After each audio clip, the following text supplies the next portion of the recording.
Well, good morning, ladies and gentlemen, or afternoon, depending on when you're watching this. What we are going to work on today, as a shorter day today, we are going to work on finding fractions on a number line. This is a question that we had from Prodigy, and I really want to help you all out on this, so let's go ahead and get started.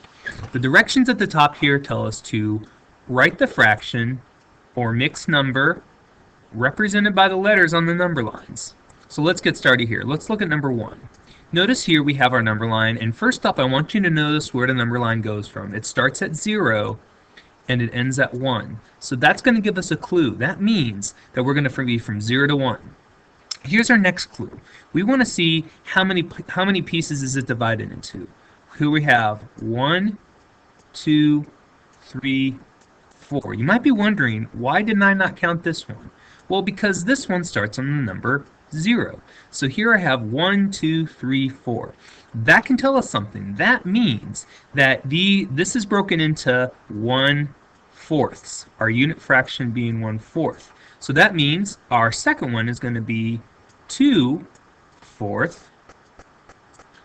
Our third one will be 3/4. And our fourth one, our last one, is going to be 4/4, which of course we know 4 over 4 equals that 1 right there. So now we have an idea of how these are broken up into. So now we can go ahead and place these letters and tell what fraction they go on. So let's start out at the beginning. We have letter A. Well, we know letter A, I'm just going to go ahead and put that over here, is at 1/4. We know letter B is at 2/4. And we know letter C is at 3/4. Pretty simple stuff. Let's check this next one out, number 2. Again, we start out with looking, it's from 0 to 1.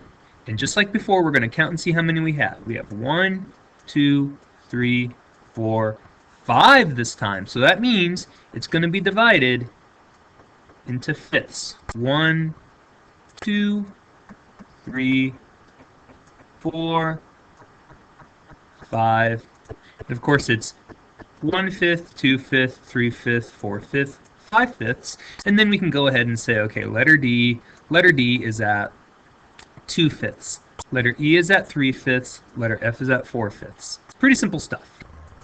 Now it gets a little bit trickier. Take a look here down at number 3. Here we have 0 and it goes all the way to 2. Interesting. So that's telling us is that there should be a 1 in here somewhere, and you know what? 1 is right there. What else this is going to tell us now is that we have to figure out from 0 to 1. How much is between 0 and 1? Well, we know that there are 1, 2. So we have 1/2. And we have 2 over 2. Now, if we kept going, we could do one of two things. We could make an improper fraction. Since these are broken up into 2's, we could say that this is now 3/2.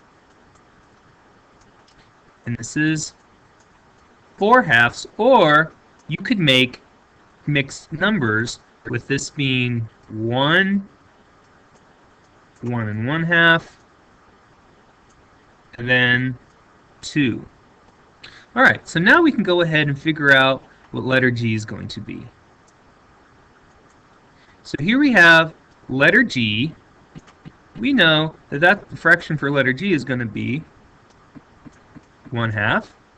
And then here's my letter H. We could say letter H is actually going to be 3/2, or 1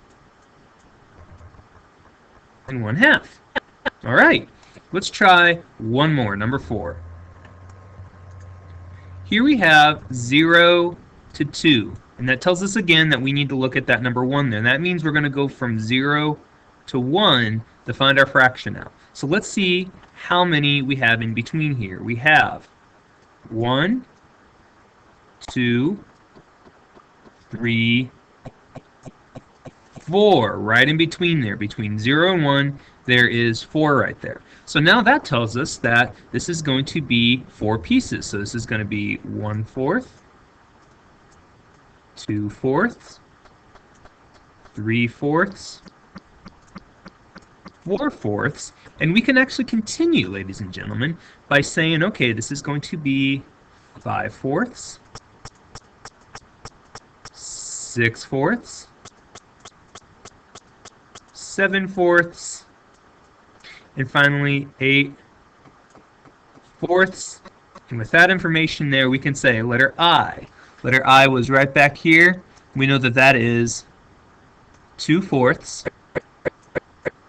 And finally, letter J right here, that was 7/4. All right, a little bit of a longer lesson today, but I'm sure you'll do just fine. Thank you for checking in, and I'll talk to you later.